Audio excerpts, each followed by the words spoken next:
Welcome to the Guitar Hour, guys. My name's Tom Quayle. Welcome back. After a little bit of a break, we've all been insanely busy. We've got three again, so the triad of doom is continuing, but we've got an extra gentleman here, our special guest. This is David Beebe. Hello. David is a friend of mine. I've known for quite a while. Dave's from Leeds.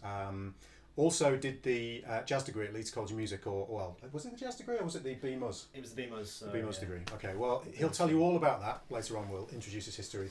Obviously, Dan is here as well. Hello. Oh, hello, Dan, with a beer. Everything all right, Dan? Yeah. Back to. I mean, you say you've been insanely busy.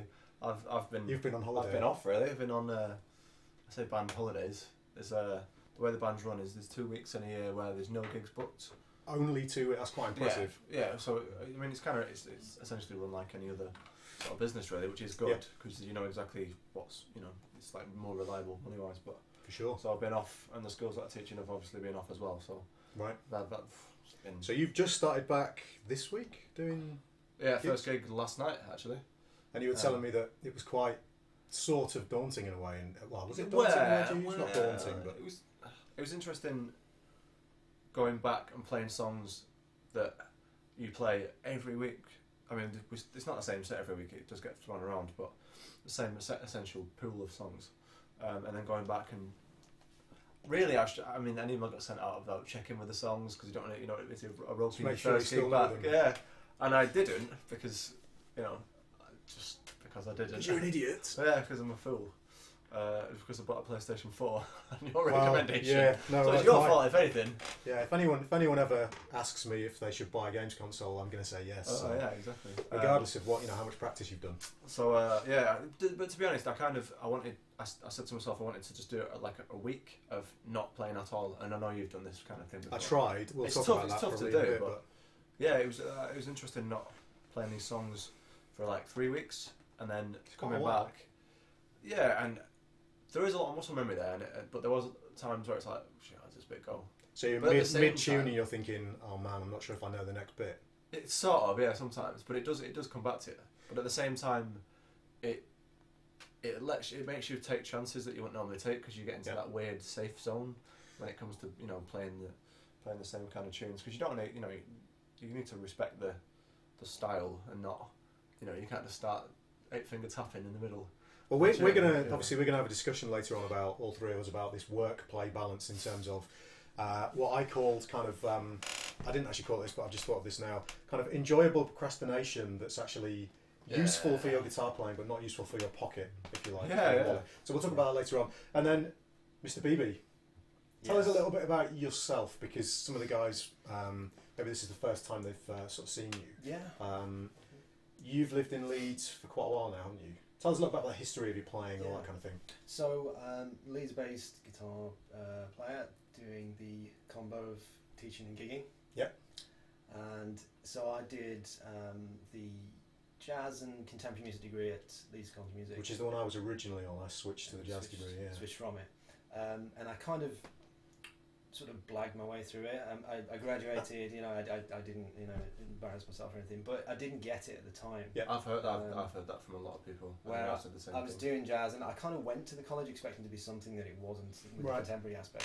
I was very much a, Steve Vai, Satriani kind of player, and stumbled into this place that I was completely out of my depth, and it, so I didn't get it at the time, and so fast forward all these years later, and I do the teaching thing, do the gigging thing, and go through a bit of a sort of a dry spell in terms of enthusiasm for practicing and playing, and just as of the last 3 or 4 years, I guess it's been reignited through the whole online thing, where it's how I rediscovered you and got back in touch with you, was seeing your development as a player and just how you've been sort of taking off online, and it's been massively inspiring to get back and start practicing again, start learning again and developing. So.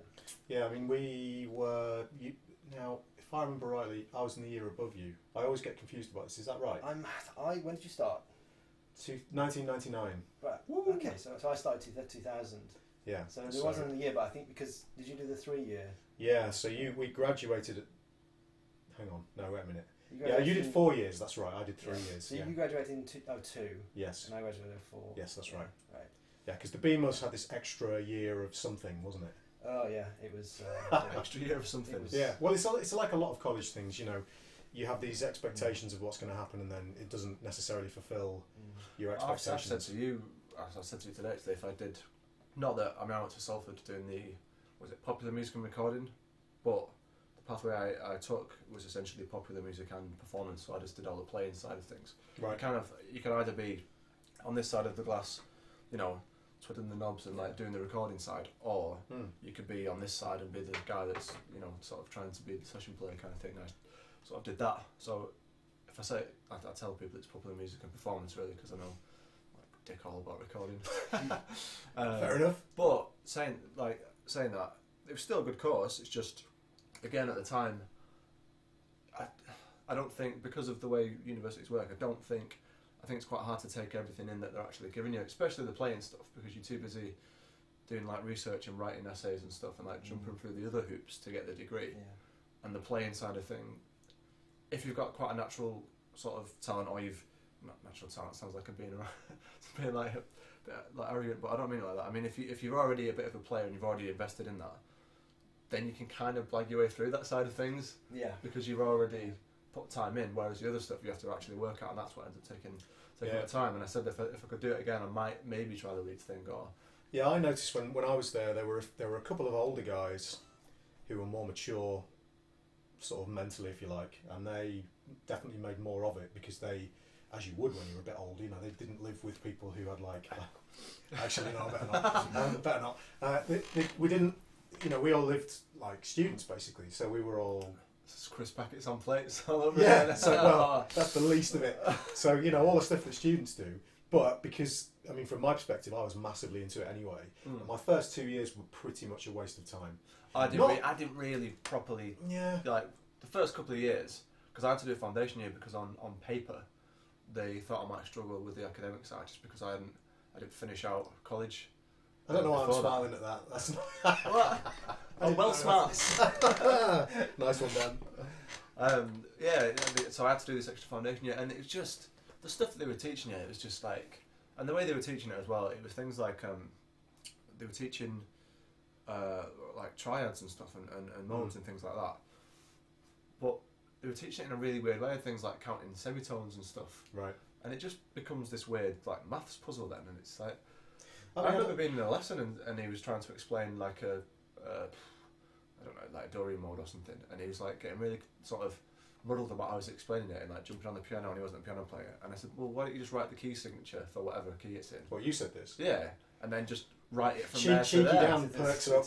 Well, because I just said, I was just like, this is, you know, if whatever the mode is, just write the key signature and then write it from whatever number, you know, write it from 4 to 4. I mean, I remember. What on earth was that? My computer keeps doing that, and I don't know what it is. I think it's. I have an Android emulator on the computer, and I think it's every time I get an email in the virtual tablet that's on there. I remember being equally disappointed and devastated and excited at the same time, because I turned up for the first week, and obviously a strange thing had happened, because my year was the first year the BMUS had ever happened. Right. And a load of us got shipped off from the jazz course to this BMUS, and because only the jazz course existed at that time, before the BMUS came around, I saw this as quite an insult. Now, if I'd applied for that course on its own, as in that's the one I wanted to do, I wouldn't have been bothered. But obviously it's all back in the day, so it makes no difference now. But I remember thinking, why have I been shipped off to this course? Anyway, it seemed quite good at the time, because we had 4 years, and you know that seemed like a lot more time to study. An extra year of kind of study seemed good to me. But then I turned up for the first lesson, having done, you know, this is a harmony lesson, having done a lot of work before I went there.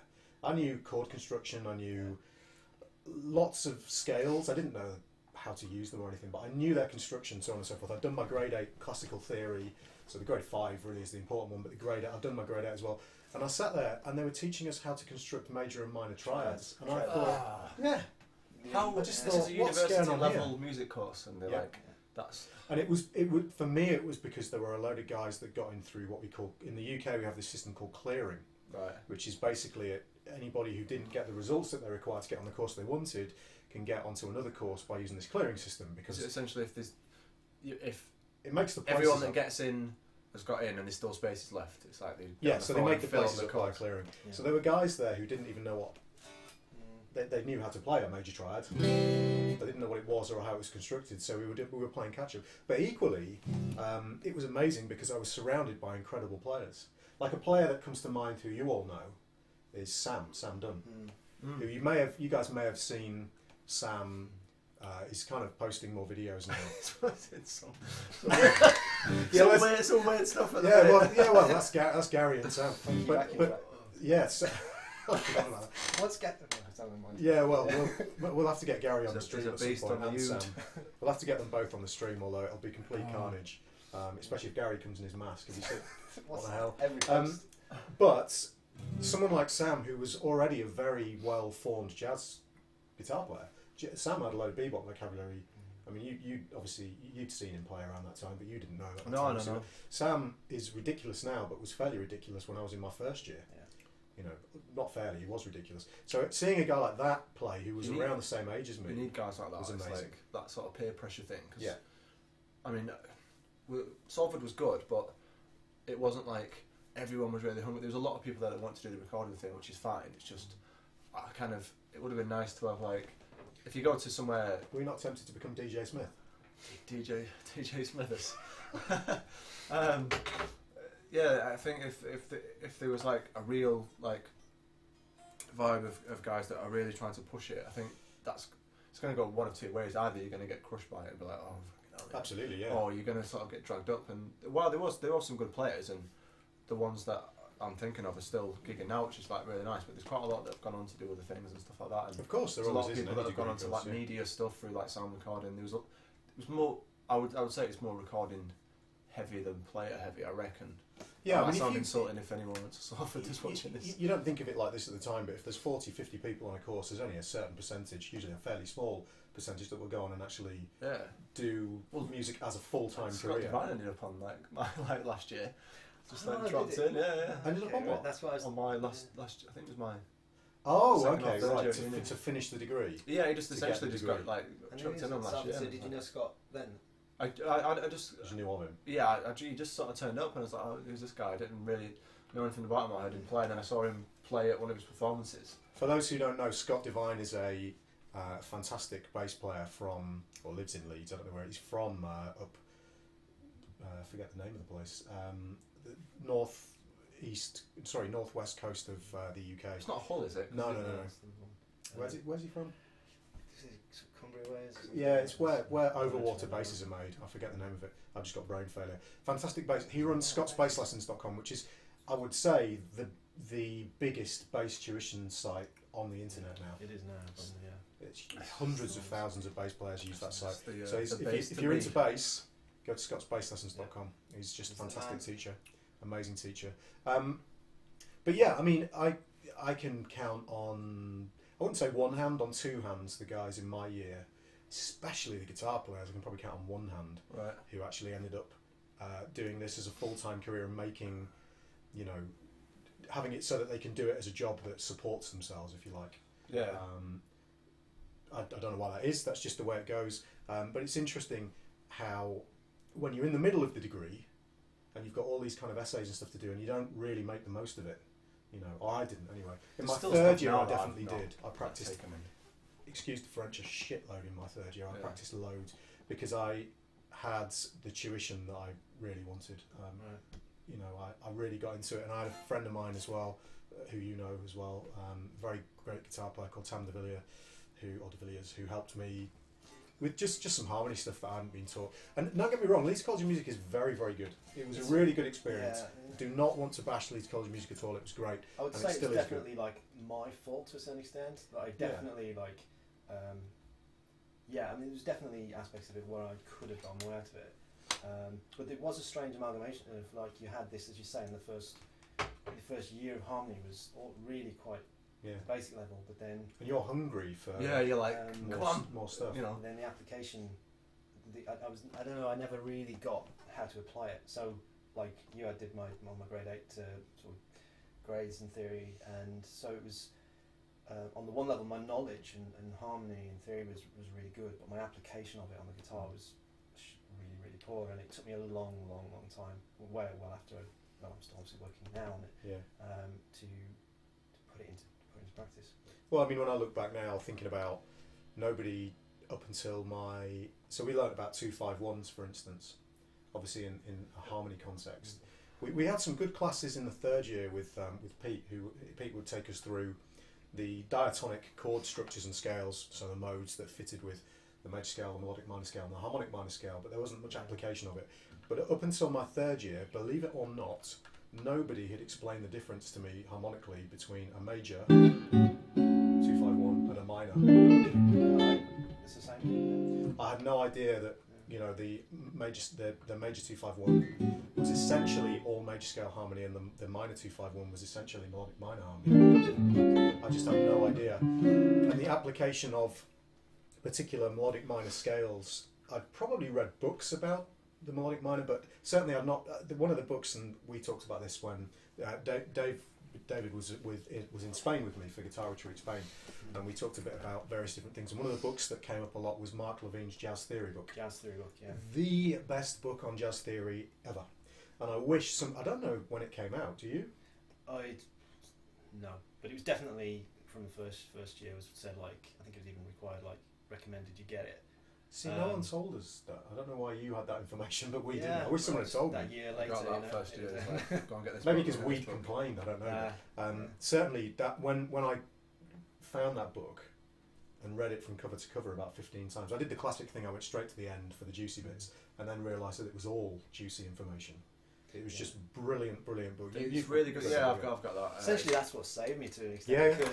Because you can pretty much open that book right at the beginning, work your way through it, and have a very good understanding of jazz harmony. Absolutely. Well, harmony in general. Almost. All the examples in it are as well are from tunes that you can go and look up as well. It's this is in bar 8 of this tune.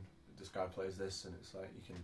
It's not not that there's not that all books like this, but sometimes you can get the information and it's okay, and then it's on to the next thing. It's nice to have somewhere to go. It's right, stay on that chapter. I'm going to go and find all these things. It's those little moments of, because we're going to get into when me and you have an argument about fretboard visualization. I'm not going to. I'm joking. Argue with Tom. I'm joking. No, you can argue away. Not an argument, but disagreement. Yeah, exactly. Throwing beer bottles at each other. Yeah. I remember when I was shown. I already knew all of my scales, because guitar players, when I say I knew my scales, I knew what they were. I couldn't play them on the fretboard, I couldn't improvise with them very well. But when someone showed me for the first time this little piece of harmony,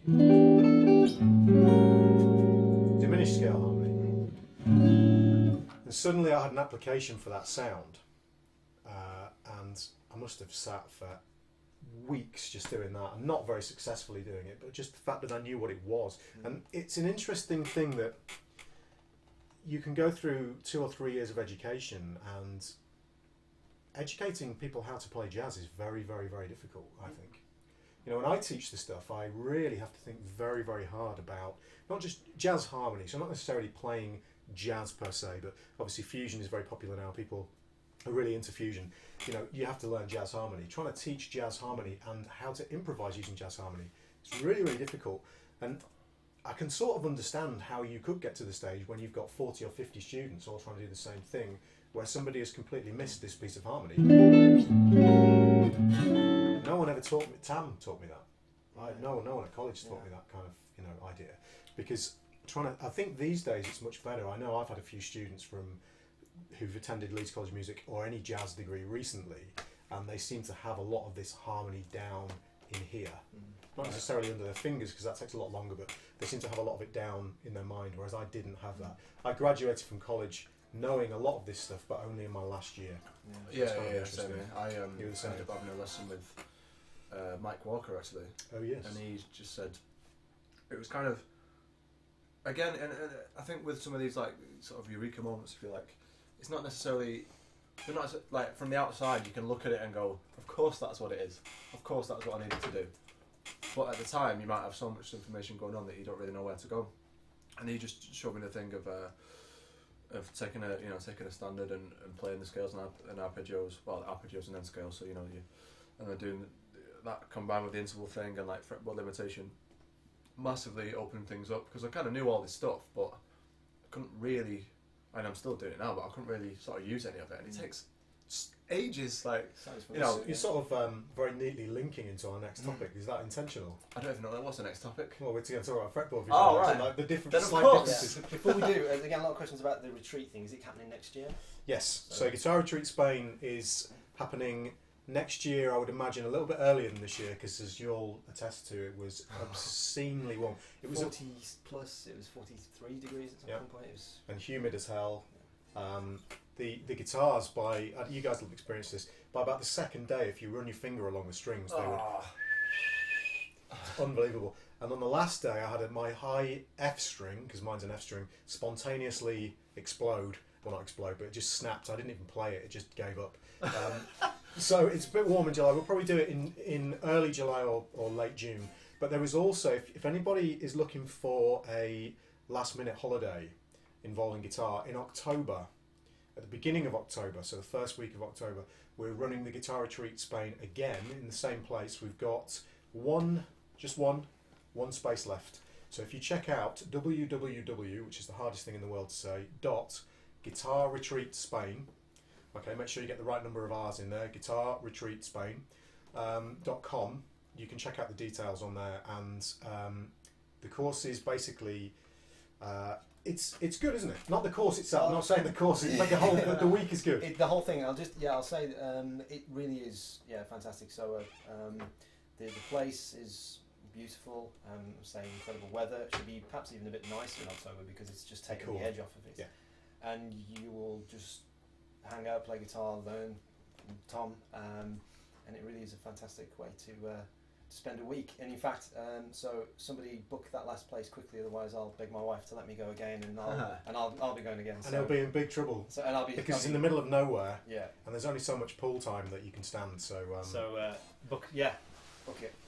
So yeah, it's guitarretreatspain.com. But yeah, we'll be running them next year as well. We'll probably have another, depending on how the October course goes in terms of just what it's like in October.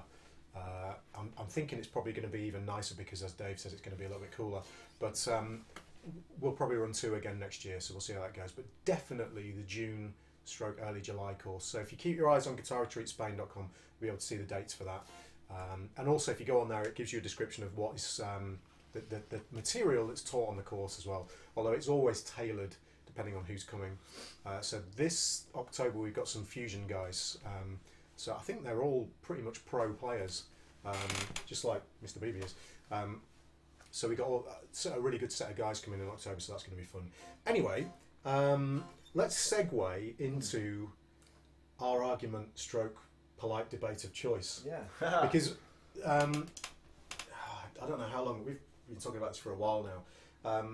I have a particular system of visualization on the fretboard that's very similar to yours, but there is one big marked difference, which is it's an interesting element. Do you want to grab the laptop down, or just keep an eye on it maybe? Basically when I'm visualizing, I'll talk about how I do it first, and then if you want to maybe talk about the difference, might as well grab your guitar as well. So when I'm visualizing the fretboard, a lot of you guys will be aware of this now, and I'm actually putting together at the moment, it's almost finished, and the only reason it's not finished is because of all the stuff I've been doing in July and August, is this tutorial on visualizing the fretboard. So I'm going to give you the basis of how this works now. Whenever I'm visualizing a scale, arpeggio or chord, the whole system is the same. I don't have a separate visualization system for any of these things, except that chords, obviously, you tend to have grips that you play a lot of the time. So my basic C major 7 is always going to be this shape. I'm not thinking too hard about what's going on within the shape. I just know the shape, although I do know where the intervals are. For everything else, if I'm visualizing a scale of any description, let's say it's D Dorian, I'm thinking from a root note, in this case D, and around that D I can see all the intervals in relation to the D. So I can see, for instance, the flat 7, the 6, the 3rd, the flat 3, the 4, the root note again. From this root note I can see the flat 7, I can see the descending flat 3, another descending flat 3, the 9, the 11, the 6, or 13, so on and so forth. So I'm always visualizing a very small area of the neck at any one time. I'm thinking about maybe an octave, just around an octave, basically, ascending or descending from a root note. When the chord changes, let's say it goes to E flat Lydian afterwards, let's say it's So we've got this.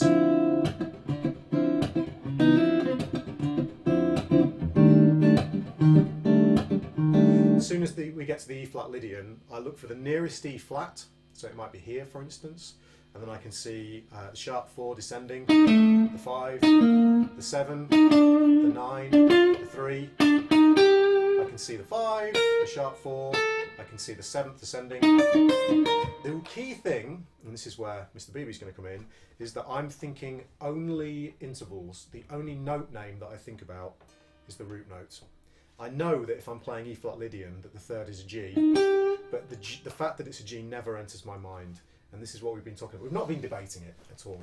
We've just been talking about it. Because if we talk about what you've been doing now, you have a very similar system, but you do think note names. So it'd be interesting to kind of elaborate on where that's come from and why that's the case. Okay, yeah. So it does sound. I think it's a very small difference. It is a very small difference. But practically, it might make a big difference. Maybe that's partly where I'm going wrong. I don't know. So the way that I learnt the fretboard, and this is partly the way that I teach it, is to break it into sort of 3 chunks, and then go through the cycle of fifths with the major scale, right? To essentially learn the root notes. Okay. So I would take it around sort of both directions, just going through in this position, this position, but sort of vocalising the notes names. So I was learning the root notes. Yeah. Would you vocalise the whole? When you say cycle of fifths, are you going to play the whole major scale and vocalising every note? Just the root. So say, just going to go right C and then play the scale. So I go like C, D, E, F. G, Oh, okay. Can we? Should we stick with standby? Yeah. If it'll go. And we need to talk about Dave's amp at some point as well. So yeah. So sorry about the buzz, guys. That's my studio. It's not his guitar. So we go C, D, G, A, B, C, and vocalise that as high and low as I can go. As the position will as allow. the position will allow.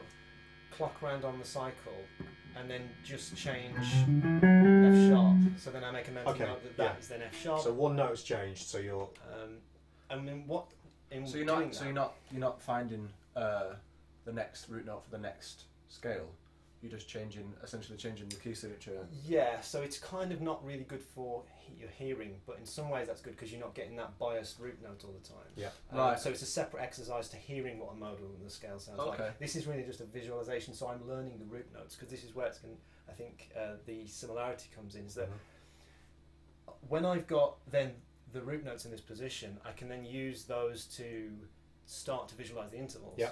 And that's where I think we are similar in that, I completely see and understand that there is a third and the fourth is sharp 4, and as I'm playing and soloing I do think of it that way.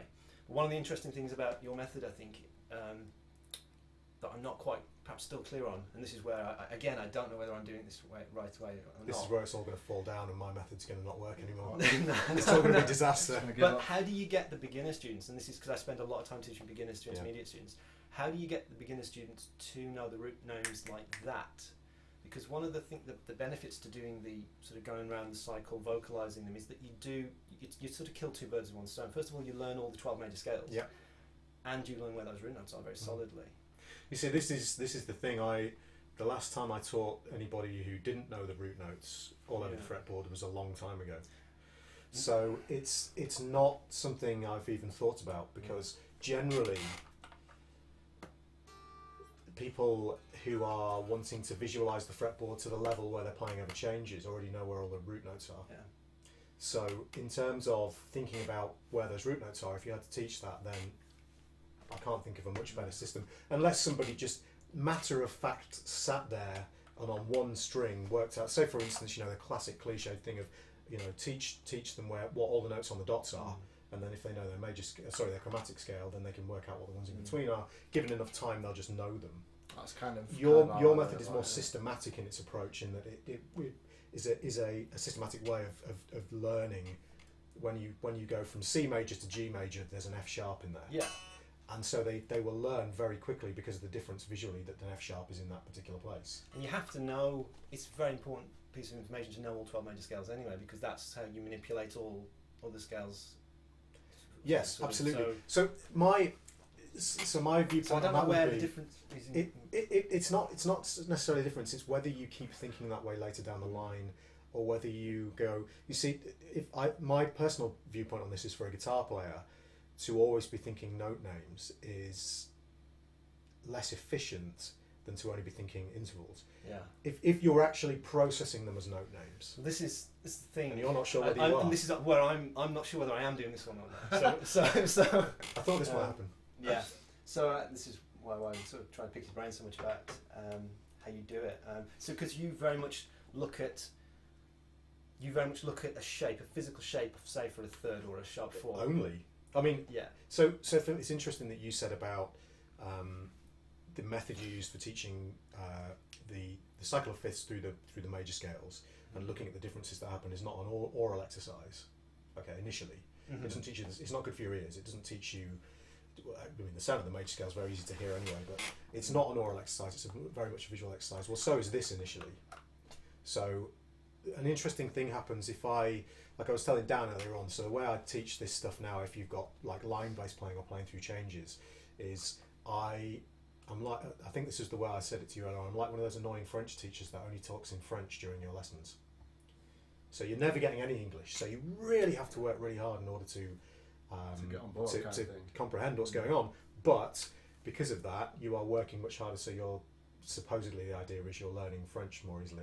Some people find they just, like myself, when I was doing languages, just got left behind. I hate that. Found it incredibly difficult. Like, sort of yelled at in French and you're like. But then again, you're in a room with 30 students when I was at school doing French. Yeah. So if one person gets left behind, they don't have time to sit and focus on just that person. You end up having to have extra lessons, which I didn't have to have, but I just didn't do very well at languages, which is interesting because music's a language. But I now pretty much only talk in intervals when I'm teaching. I'm not talking about beginners. I'm talking about guys so they know the harmony. Say if they're doing Autumn Leaves, which is a case in point because I had a student yesterday doing it. That harmony, trying to create like that's right. Trying to hear the harmony in a linear way. I don't know why I'm doing it so fast. Trying to get through it, but I'll say we're going to start on this C here, and we're going to play 1, 2, flat 3, 5, and they don't do it they can't do it from my fingers because the tuning's different. So they just have to learn where those intervals are. Now they know that it's the Dorian scale. I've already gone through all of the harmony. There's a separate written down thing. They know what it is. They know this is Dorian. Mix a Lydian for now, although I don't necessarily just teach it that way. Major, Lydian. So that's where your note choices come from. And then it's just intervals. So that they're creating lines immediately. Now the thing is, it's not an oral exercise because it's purely a visual thing of can you find the 2. Now in relation to that root note, can you find the 3, the 5, and then later down the line, what's really interesting is one student in particular I taught yesterday, a really good student of mine. I won't name him, I won't embarrass him, but he now can very quickly find his way through the changes of Autumn Leaves and outline those changes. And what's really interesting is he can also hear the harmony really, really clearly. Because all he hasn't heard.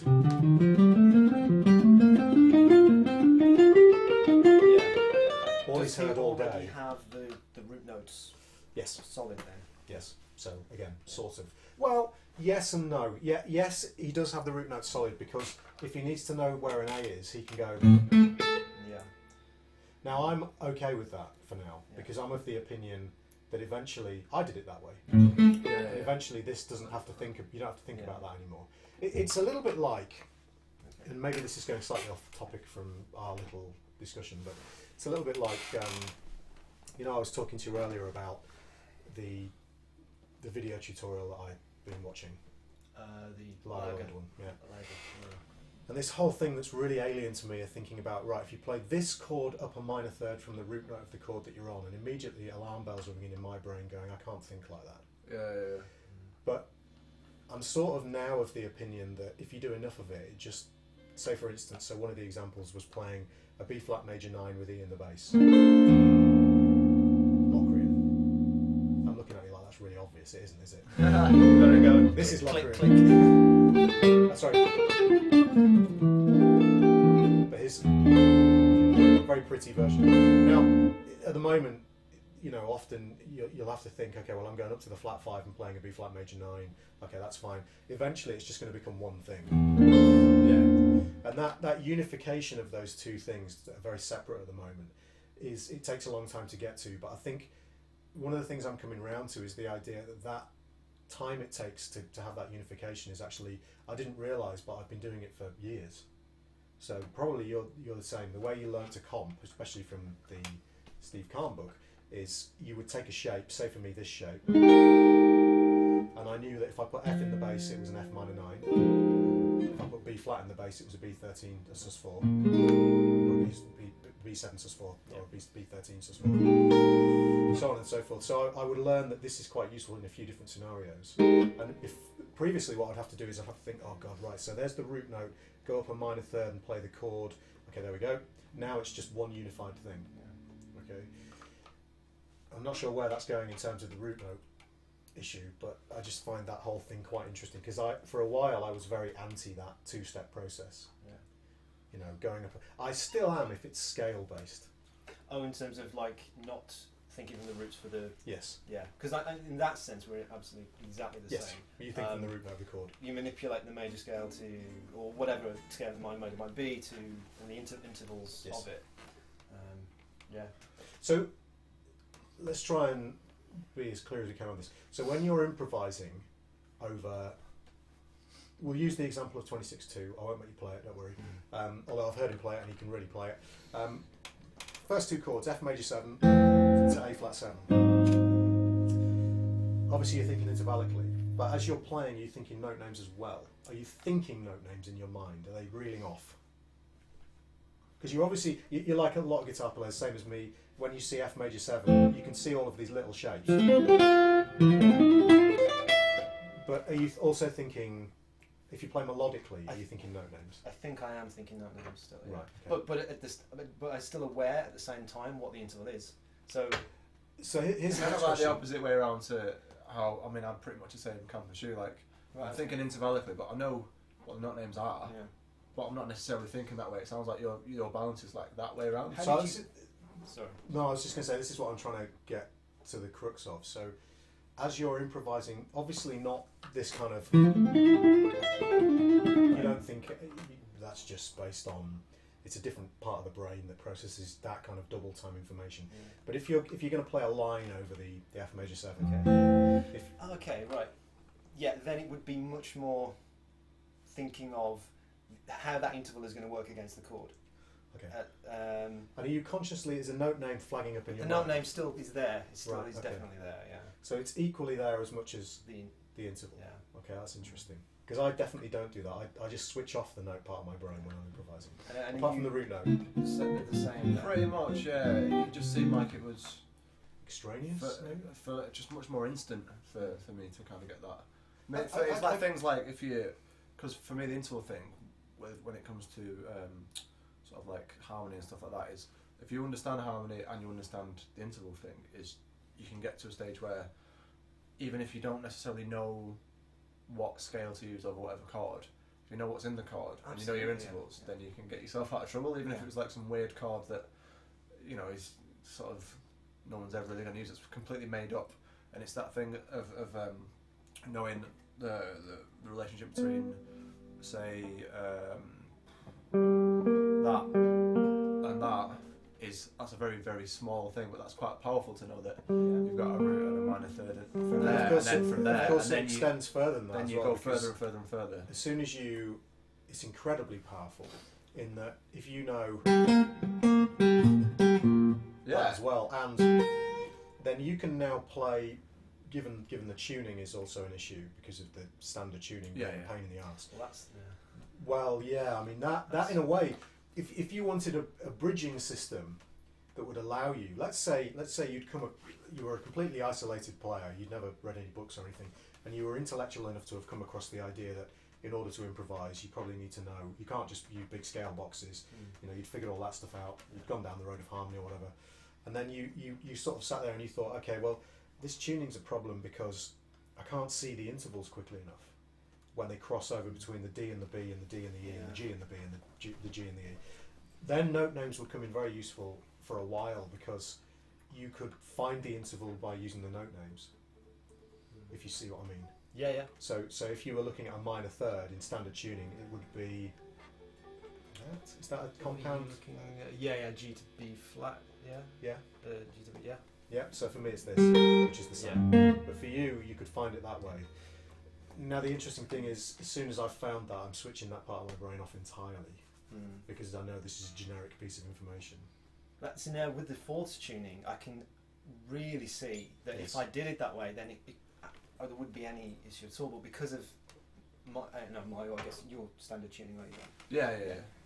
it's like everything's symmetrical, but then, well, for your tuning, but then when you get to the crossing the G to the B, you like triple the number of sort of visual shapes you need to learn. So if you get your flat 5 sharp 4 interval always looks the same, but it's not just that, it's compounded even further by the fact that, say for instance my sixth, so the problem occurs because I'm doing no intervals bigger than an octave in my visualization. So that was a bad example of the compound flat 3 or the flat 3 over an octave. Yeah.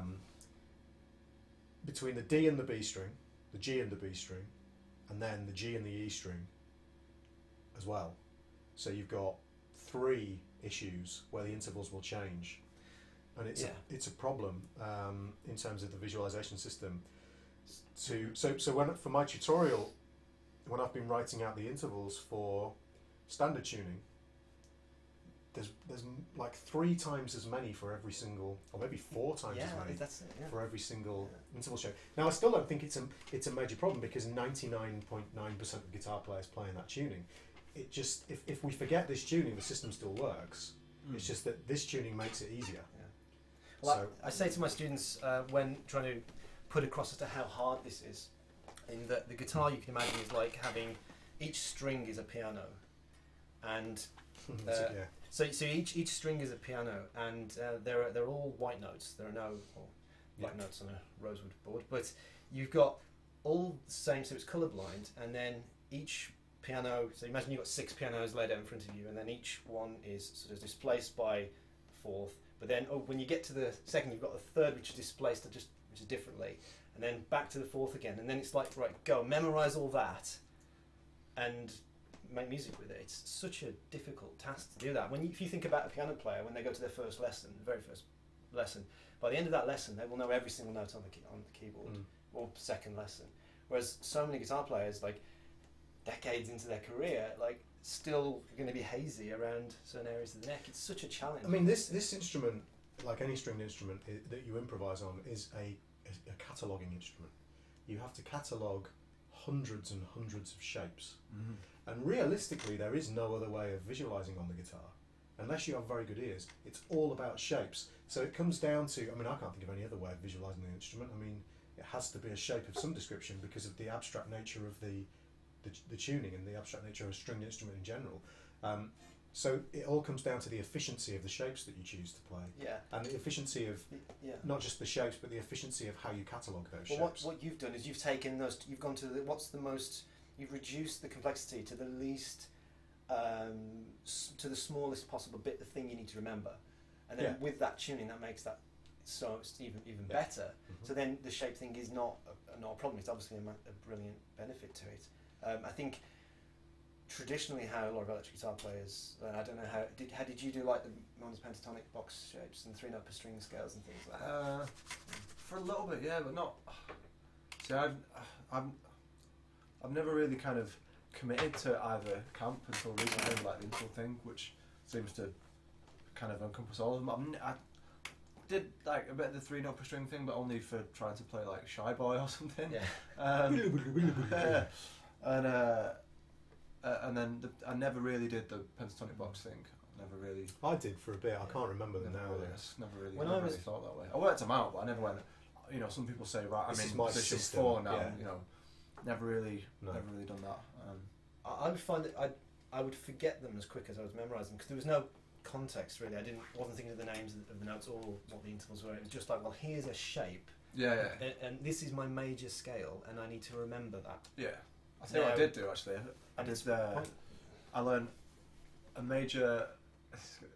I did this for years. It sounds embarrassing now, but I did things like, so I'd learn, say, G major here, 3rd fret,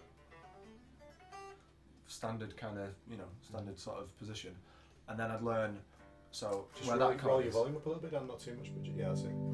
So your standard kind of G there, G bar chord, I'd learn this, and then I'd learn it where I knew my other bar chord shape. At the time, that was it. I didn't do the cage system thing or anything like that. It's a sort of, you weren't thinking of it. So I've got, if I want to play G major, I've got here, and I've got here, which is, and then what I did is I learned the relative minor, so that kind of got this side of the first finger, and then I did the same thing up here. Okay, yeah, right. So then I kind of had that much, and then G major there, and that much. So Right. that So I kind of most of it. kind of covered most of the thing with like, because that was for just like, I mean, that was before any kind of non-diatonic playing, and It's amazing how before I really got into this interval thing, how much effort I used to put into cataloguing 3-note per string shapes. Were you successful? With major scales, very successful, because I realised that this is something that myself and a friend of mine, a very good friend of mine, amazing guitar player, a guy called Richard Langard, both kind of struck across separately, but then discovered we both did it, is this whole concept of this repetition of patterns within 3-note per string major scale modes. So if you play Mixolydian, you end up with 3 stretch fingerings, and then 2 of this fingering, and then 2 of this fingering. Now if you had an infinitely continuing set of strings, it would always be 3 of these, 2 of these, 2 of these, and then you're back to the 3 stretch fingerings, then 2 of the next, 2 of the next, 3 of the big stretch ones. Where did you get this from again? I've come across. I just figured it out. Because I've heard that before, and I don't know if I heard it of you or if I heard it of Rick. You may have heard it off Rick, because I put a lesson on infinite guitar about it back in the days when we were doing infinite guitar. So we were all talking about it at the time, and I found out that Richard Langard thinks or used to think the same way. That was how I catalogued my major scale modes. Certainly how I taught them. I remember, and now it appalls me that I would teach major scale modes that way. Although if you're not needing to improvise in more than one key, it's fine. There you go. I did try that kind of thing of like, doing G major from G and then doing it from A, not thinking it's G major from A, but like going through it like that and just literally just doing this, because for the longest time, the root note sort of visualization, I guess, was just on these 2 strings. Yeah, same here. Well, I tried to do the same thing with melodic minor.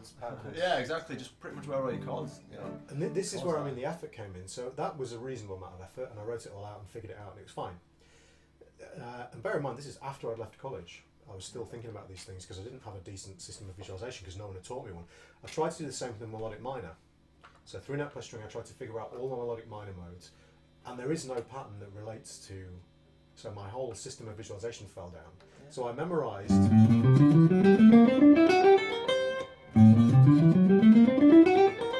Now I have to think really hard about this system. And in fact, when I'm doing this, I'm not using that system to do this anymore. I'm using a different system. Do it. I mean, I think we've talked about this before, where if you were to ask you to play such and such a scale and such in this way, like I'd probably even get it wrong. Yeah, but like when I'm soloing, using it over looking at a set of changes, then it's there. But because it's rare, you don't just go up and down the scale. No. I mean, it's absolutely. No one goes it right. You got it's not major your 7, sharp 5. Here's playing this scale 3-note per string. Out of any positions. I would imagine there's a fair few people out there that might find it quite appalling that if you said to me, play me a G7 sharp 5 arpeggio, I'd have to think quite hard about playing it like like if you're in a classical. I don't know. That wasn't right. I played a natural 5 because that's not how I think about. I don't learn those things anymore as a big shape. I think about them intervallically from a particular part of the fretboard. You see there, I was trying to play a big 6-string shape that went all the way from the E to the high, from the F, and it just all falls apart because that's not what my brain is doing when I improvise. I'm thinking much more locally all the time. And it was the same thing with melodic minor modes. I gave up in the end trying to. That's where all of that Kevin Tupander. Thank you so much for the follow. Thank you so much. A while since I've heard that noise. Yeah, guys, if you, I've just remembered about that actually. I should have said earlier on. If you hit the follow button underneath the stream, if you haven't already. So I got a comment from. I assume it's Tony. He's put people are talking about like how they visualise and stuff, and he's put, I don't think about that. I just bend until I find a good note. That's probably true with Tony as well. Tony just gets away with it because he's so rock and roll. But yeah, if you hit the follow button underneath the stream, you'll get informed by email every single time we go live. So if you miss one of the sort of Facebook posts, you'll still know that we're going live. So that's quite useful. So do that. There's also, if you're feeling generous, there's a donate button next to it as well, which allows you, well, underneath actually, which if you want to support the stream, just donate whatever you want. You know, even if you want to donate 50p or 50 cents or whatever, it's all useful. If people donate like 50p for each one they watch, yeah, that'd mount up, and that's not a lot for one person. And it's not, we're not using the money for our own profits or anything. Like it's all going back into the stream. So we're planning on getting more guests in. I've got a John Gomm interview to play you guys at some point as well. Welcome, Jake. Thank you very much for joining the stream. We'll also shout your name out as well, which is kind of cool. But yeah, if you donate, basically we will use the funds to buy like capture cards for more cameras, make it more pro for you, or get guests in. I'm thinking maybe t-shirts in the future. Yeah, t-shirts, that kind of thing. We're not going to use it and buy like pizzas or beer or anything. These were not bought with guitar hour funds. So yes. Anyway, back to the topic in hand. Got a question about go on. Shapes. I believe it's Leonardo Guzman. Oh right, yeah. Hello, hi Leonardo. Shape-wise, what do you think about the Wayne Krantz approach, where he says he doesn't use shapes? Well, he does use shapes. It's just that he's got that weird book, and it's just like the improviser's numbers thing. Essentially, it's very similar to the system I use, except he catalogues things slightly differently. So he doesn't think of traditional Dorian or Mixolydian. He has formulas that are, so his formula might be 1 flat 2 3 4 whatever, you know, 1 flat 2 2 3 sharp 4, a random formula that doesn't necessarily fit a particular scale area. Right. He's catalogued every single formula of notes that you could possibly have. That's all that's in every that combination of like the 12. Every combination notes. of 12 of intervals. Right. Going from just a few up to 12. Right. So 12 obviously is just a chromatic scale, so up to 11 really. Right. He's listed every single possible combination, and you're supposed to improvise with those. Having said that, that's all based on, of course, the system I'm talking about, which I use. I don't think of it. I mean, first of all, he is obscenely good at it, but this can lead me on to something else that's quite interesting as well. But he knows what a flat 2 looks like. You know, he knows what that interval looks like on the guitar in every permutation. He knows what a flat 3. That is more difficult than it sounds. If you've not used Oh, sorry. this kind of stuff. What root note was I on there? I forgot. I just did it arbitrarily. I was on G.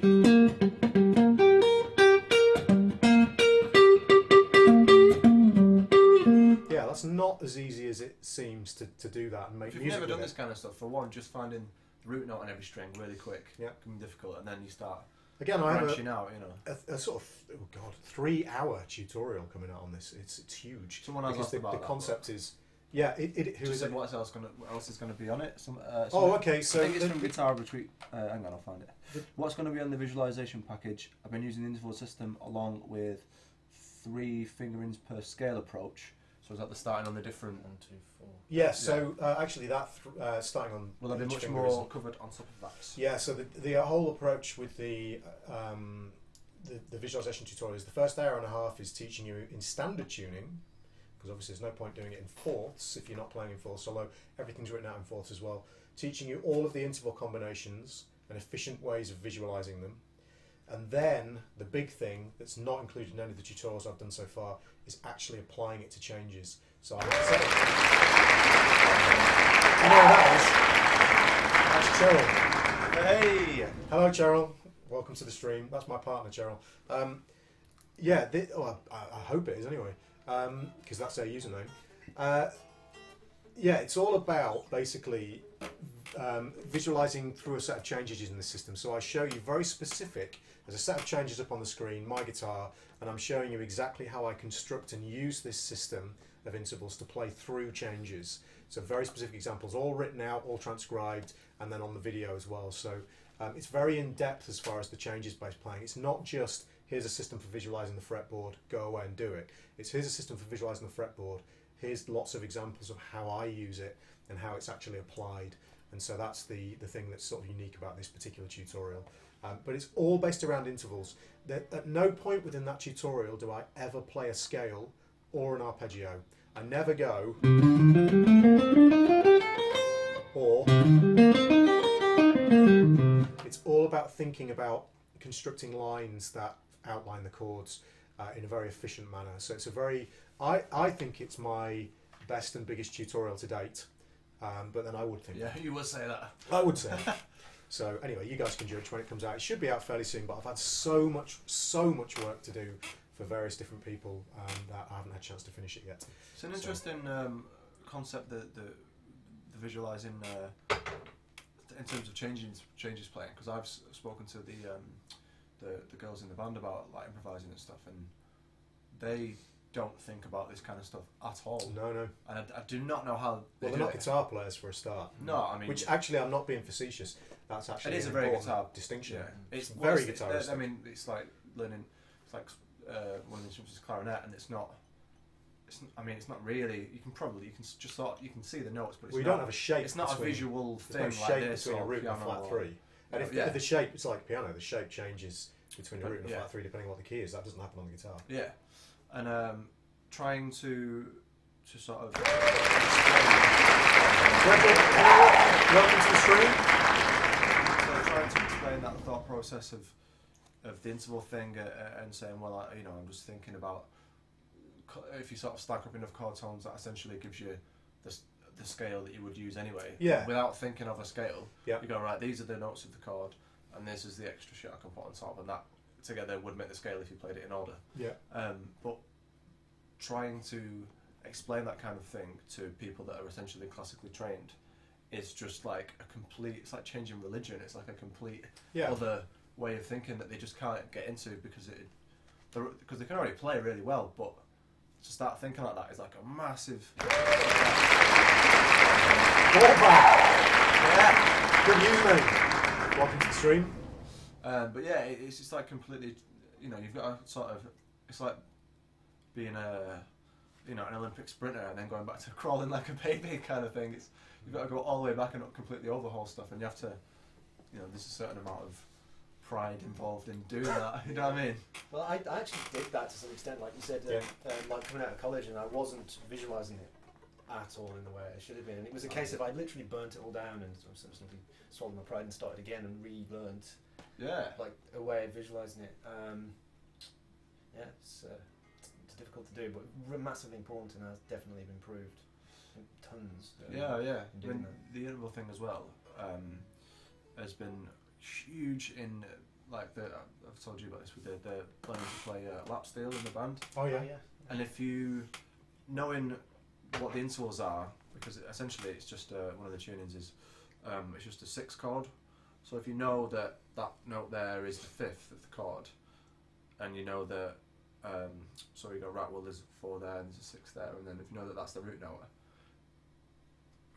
it's essentially just trying to play one string, but if you know that's the root note, even if you just knew that, you can go, right, well I can play that and then I can go up there, I can go, right, it's flat 3 there, I can do a bit of a bluesy thing and then go back that way. How's the tune, sorry then? It's I've got two necks. One of them is A C E G A C E G. Okay. So it's two. It's like C. It's called C6. So it's essentially we had it on the stream, didn't we? About I don't know, a few months ago now. Yeah. And you went through a lot of we did a close-up shot and you went through it. So if you guys want to check out, I don't know which episode it was. I think it's 5 or 6 ago. I think it's on the thumbnail if you want it. Yeah, you'll see it on the thumbnail for YouTube. I missed that one. Yeah. For some reason. But yeah, the interval thing has been huge, and even like I've got a mandolin as well that I just sort of mess around with. And again, if you kind of know, you can figure out where root notes are, and then the relationship between that and the next string, you can kind of instantly start making music. Whereas if you went at it from a complete sort of beginner's angle at the other side of things, it wouldn't be as sort of universal. Even with like, I guess if you looked at a piano, you can kind of just about figure out what's the first. You might not be able to instantly sit down and play it, but you don't really need to. I don't say you don't need to know what you're doing, but you don't need to go, right, I'm playing a C and then I'm playing an E flat. You don't need to. See, one thing. Although saying that, if you're doing the note names, it might be better for piano or another instrument. I remember for a short period I took slide guitar lessons, not pedal steel or lap steel, because I always say pedal steel, lap steel. I took slide guitar lessons because I'd never done it before, and I thought, I should really kind of have a few lessons, just technique-wise. And we were in an open E tuning, I think, or an open something tuning, I forget now. And I remember having to go back and learn my pentatonic scale as a weird shape, because everything had broken at this point. None of the interval shapes worked anymore. I could only visualise the low E string and possibly the high E string, because they were both E's, maybe, right, yeah. I think. And I didn't learn the intervallic relationship between the strings because it was too much like hard work. So you go back, and the frustration of not knowing what interval you're playing, not being able to target the ninth, or not being able to target the flat 7 or whatever, is just horrendous when you go back. She's got to remap all, it takes ages, because so a different part of your brain switches on. It's like if I'm playing in any kind of alternate drop tuning, everything's back to shapes, like what I'm trying to remember how to play. But when you say shapes, because this is a big distinction, you mean big shapes. Not little, because we're still. Sorry, I want to make this shapes, really not because of what you just said, but I want to make it really clear because of Leonardo's question. It's a great question. When you're doing the interval thing, you're still thinking shapes. You can't not think shapes on the guitar. It's impossible. Everything is a shape, but it's just that it's the shape becomes this to this, a root to a flat 3. The shape in relation to the root note. It's one thing at a time, an isolated individual event. So I'm thinking root to flat 3, root to 5, root to flat 7. Again, the tutorial goes into this in great detail. So you can think of this as sort of an introduction to that. If you're interested in it, check out the tutorial. It's a useful system of visualization. Again, I would say that though. But yeah, it's all about efficiency of small shapes rather than big shapes. This is not useful. It's useful, but it's not that great for improvising over changes. Yeah, in terms of like instantly making music, you know, you can make more music with arguably with this to this. If you've got that. Nearly played another note there. That's just 2 notes, but it sounds more musical than. I mean, I'm not meant to play something a bit. You just played something musical. It's more musical than. I know what you're saying. Even purely if you're just in a key diatonically, just being able to target chord tones. Absolutely. It's because even then it becomes those are sort of small interval shapes are crucial then. There's no point where it switches off. Because you can still outline, melodically and. Absolutely. I was saying this to Tom. I think he's watching actually. Tom Gledhill about it. It's that thing of making it more intentional, bringing that more, making your improvising more intentional, rather than maybe just not necessarily knowing what you're going to do and just playing a pattern or a shape. It's not playing a note and knowing that it's going to sound good and knowing that it's going to be in or out if you want to go for that, but if you know exactly what you're going to play is going to work. Because we've all done that thing of and this is what Tony was talking about, of like bending a note, not really knowing where it's going. And it's like 50-50 between whether you're going to bend it up to a chord tone or whether you're just going to bend. And then you just keep going. I mean, whether you're going to going. It's just completely. I mean, the worst kind of. But equally, I want to be really clear that we're talking about a relatively specific scenario. So if you're doing, your chord is E minor 7 or E minor 9 or whatever, and you play.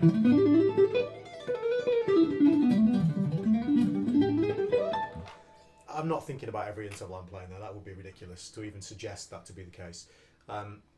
If you stopped me at any point, I could tell you. You wouldn't play like that over changes, essentially, though. That's because at some point you have done that very slowly, thinking of it each one, and that's crucial because you've never developed to that level, and without having done that. No. So the point is that when you play that level of note density, that switches off, but you have to have done that at some point. Because that's just absorbed, and I'm nowhere near that, but I'm starting to get to that point where some of the sort of muscle memory is very, very useful. It's like useful muscle memory where it's been learned from thinking about whether it's note names or intervals. It's like that sort of more cerebral approach. It's very, very slow. He's now being worked up in speed. And this is often something that some of the students I teach can struggle with, in that you teach this intervallic approach and then you tell them, okay, well, if you want to play those longer double time lines, you have to sit and really clock every single note that you're playing, but incredibly slowly. Of course, a lot of these guys, because of the level they're at, have the technique to, or know, whatever. So it's frustrating because they want to play those double time lines because they sound great, but what happens is it then becomes more lick based as opposed to muscle memory based. Now what I mean by lick based is the copy and paste idea of insert said lick here exactly as it is, always the same. That's not the same thing. This thing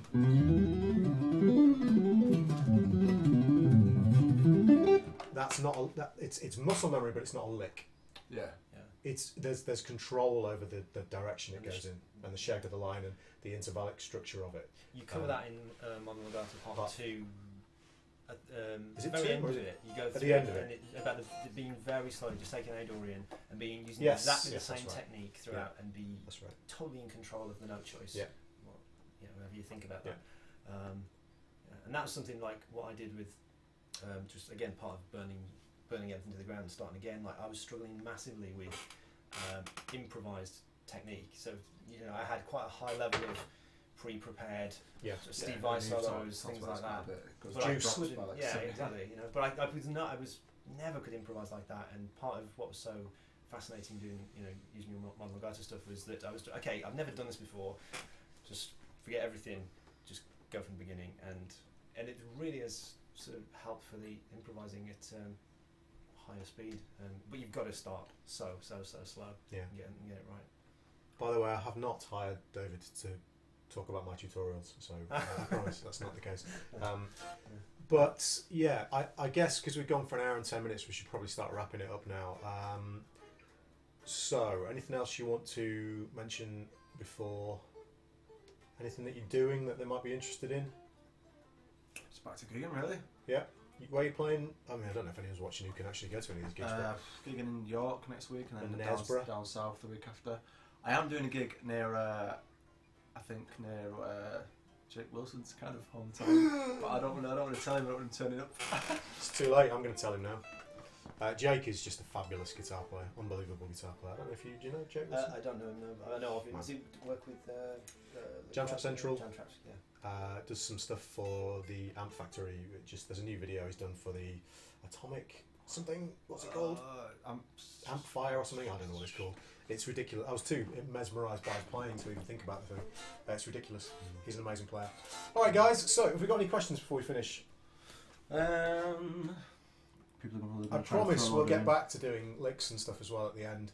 But we've been chatting for so long that we just forgot. No? Oh, Tom, would you say one is to have gone through your earlier intervallic tutorials to get the most out of the new one? No, not so. Is it ground up essentially-ish? So it covers everything that's in that first text-based one, which is one of the first tutorials I ever did on the website. So everything that's in there is covered, except in much more detail. And you don't need to have got that tutorial. If you have, great, because you'll already be aware of what's in there. But it's massively expanded, and it goes through doing the same thing over chord changes. So sort of jazz and fusion harmony. So it's a massive expansion on that. Okay, anything else, or are we going to do another one of these before Budapest? Yes. Okay. I would hope so. Depends when Dave's back. So, we'll hopefully, Dan and I off to Budapest at the end of August to go and hang out with the Fibonacci chaps, go and drink Palinka, and probably come back with liver disease, get Palinka. So that's going to be fun. I'm over there for my birthday, which is going to be messy, I should imagine, very messy indeed. So that's going to be fun, but we'll try and do one more before then. Yeah, if you're not, I mean, maybe look up the Facebook page for the Guitar Hour. Which is? It's just / the Guitar Hour. www, the hardest thing in the world to say. Wait a minute. Yeah, .facebook.com. What happened there? .facebook.com / the Guitar Hour. Just spelled as you'd expect. I've just search it. If you're into the guitar on Facebook, you've probably got somebody that's already on it, and it'll probably come up if you just search it anyway.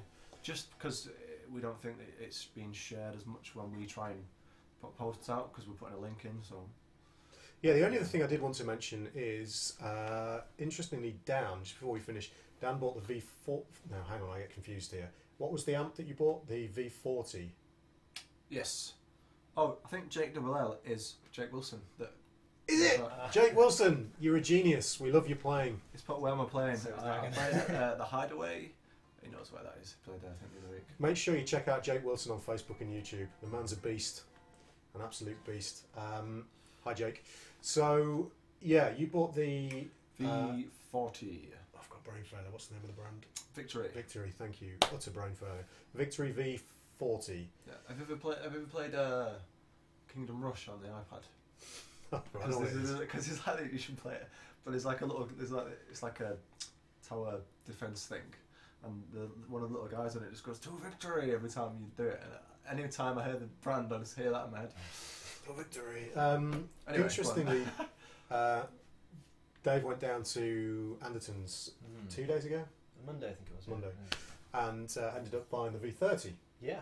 So just really briefly, I'm going to move my chair out of the way. Although there is a light down here which is going to really obscure your view, I would imagine. Let's see how that looks. It's pretty bright, I should imagine. I'm going to switch to the webcam. Just really quickly get, if I can actually switch to the webcam, let me do it by the mouse because the keyboard's gone off. Okay, so, oh, there we go. So, just very briefly, just talk us through it because it's interesting how it differs from the V40, which you guys may have seen the other day. Oh, well, not the other day, the other week on our stream. Yeah, so I went down and tried out both the 40 and the 30. Spent quite a long time. They were very obliging, very good down there, letting me crank them up. One of the interesting things was that the V30 didn't sound that great through the vertical cabs or the smaller ones, but through the standard 2x12 Victory cab, it was phenomenal. The clean sound as well was, I think, Dan was saying you didn't like it through the yeah, so we tried the V. There he is. Yeah. Tried the V40, right? And then tried the V30 afterwards. Just to be sure. Obviously, I use this beast of a machine. My word, this thing is insane. And that beast of a machine as well. Just thought I'd point that out. But you tried the V40 and fell in love with it, and then tried the V30 and weren't so sure, right? Yeah, I think it was just that the V40 sounded a bit bigger, as you know, kind of as it would. And what I preferred the clean tone. Yeah. The V40. Yeah, and it's got reverb on the V40, which doesn't have on the V30, which I just kind of wanted something that was going to be, because the other amp I've got that's usable is a Fender Twin, and that's just, although it is good, it's not exactly. You can't be wandering around with it. Do you know what I mean? It's massively heavy. It's just and it's in like this flight case and stuff, and it's just a person essentially. A person. Like a magician's assistant trying to particularly fat person. So having something that is small and you will just plug in with, I've got that 112 that I've got a few, does everything I need to really. So the reverb thing, I just wanted something that I can just plug in and go and sound good straight away really. But your experience, this is like some kind of weird interview. Your experience was different, wasn't it, because you had different cabs.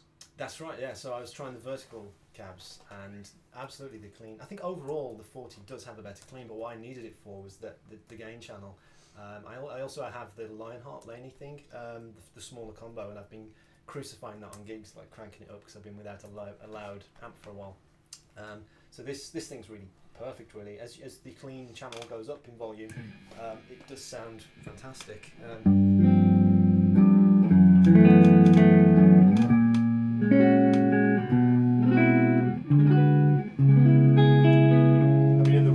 Tone is super woody from a solid body guitar, I presume. Yeah, it's this is a cheap guitar, is it? This is just a SE PRS. They are great, though. Chips, the tone is phenomenal.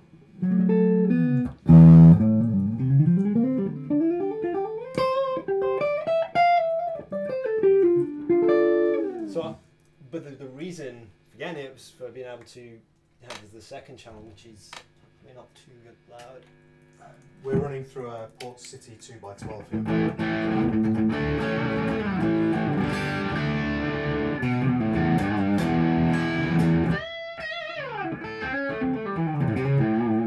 Nice. Got it. Tony Link from Spain, I think. Oh, that's right. Yeah, Tony Link from Spain. Yeah, this film over the top. You got a wink and do the thing. So just a real quick thing. Just you don't have to demo it. But just take us through the controls really quick. So it's 2-channel shared EQ. I'd love to get closer, but I can't, unfortunately. Yeah. So we've got the clean gain, overdrive gain, second channel gain, then the bass, middle, treble, and then 2 master volumes. Did it come with a foot switch? It does. So you can switch the channels, and you can also go from like 30 watts, which is supposedly close to 37 for some reason. I can't remember why. Switch it down to a low, which takes it down to 15, I think. Okay. And then on the back, that you can make it single-ended to drop it down. Yeah, flex loop, series flex loop. It's, so very cool, very cool. I mean, it sounds. It's very difficult here because. Sorry, guys, just let me show you my cables. There we go. I'm amazed this camera battery is still going, but it's very versatile. In the room, it's very difficult for you guys to hear it because we're going through a tube mic down here, just for a little bit of warmth. But yeah, it's very difficult for you guys to hear what it sounds like in the room, but it does sound fantastic, doesn't it? It sounds really good. And the gain then on the overtone channel is on 2 and a bit. Jesus. Woo. It will go. It absolutely screams. Go on, just go on, just crank it. This is hard. It's very clear. So at that volume, it'll get a bit fizzy. Yeah, of course. Yeah, the preamps are not. Sorry, the power tunes are not.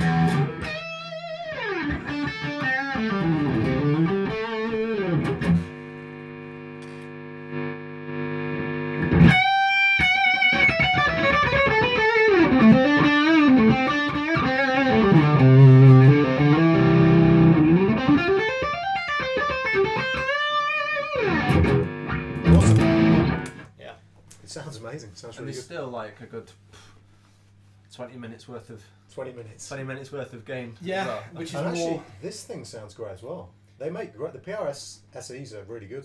Well, I've got in terms of my guitars. This is the sort of cheapest guitar that I own, and it's the one I play all the time. It's just. I've never seen you with a different guitar. I've got a. Yeah. Another one of these. Yeah, they're everywhere. I've got one. Yeah. I'm not in the club. So you've got to get. It's all about the polytune clip-on now. Well, there's polytunes all over the place in here. They're breeding. Anyhow, I think we might have to bring it to a close there. An hour and 20 minutes. It's a guitar hour, Dan. I know. Sorry. It's all your fault. I'm a bit excited. So, as usual, thank you so much for tuning in. I'm sure we'll have Mr. Beebe back at some point. Yeah, thanks for having me on. It's been problem very at all. enjoyable. Yeah, it's been great having you on. And I think Dave Bronze is back next time, possibly. He's on holiday. Lounging out when the guitar hour is on. It's not good enough. We should sack him. But we're going to get Dave back on. It's too many Daves. You're all Dave B's. It's all yeah. If you, as Boo Littlewood said, if your name is Dave B, you can come on the show. If not, no, you can't come on. So, thanks so much for watching, guys. We'll try and do one before we go to Budapest. So there'll be another one in a week to a week and a half, 2 weeks, something like that. I think that's when we're going. So, please, if you are interested, go on the Facebook page, ask questions, interact with us. Nobody goes on there and says anything. Very rarely do we get anyone going on there and say anything. Start talking to us. The chat looks like it's been pretty interactive today, so get on Facebook and start talking to us on the Guitar Hour. If you ask us questions, we will try and respond in the Guitar Hour.